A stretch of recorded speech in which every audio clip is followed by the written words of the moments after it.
वज़ीर आज़म शहबाज शरीफ ने खुशखबरी सुनाई कि मैक्रो इकोनॉमिक इस्तेहकाम हासिल कर लिया। आलमी मंडी में पेट्रोलियम निर्ख कम होने पर एक बार फिर पेट्रोल के बजाय बिजली सस्ती करेंगे। जारी इस्लाहात से बिजली की कीमतें मजीद कम करेंगे। वफाकी काबीना से गुफ्तगू में बावर कराया कि बिजली की कीमतों में कमी से घरेलू और सनती सार्फिन को फायदा पहुंचेगा। पैदावारी लागत में कमी आएगी। बिजली की कीमतों में एक इज्तिमाई काविशों से 7.5 रुपये कम की है।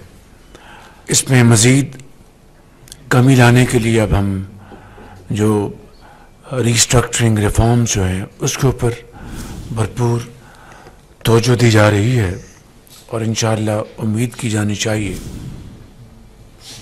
कि आइंदा आने वाले महीनों में मज़ीद बेहतर नताइज निकलेंगे।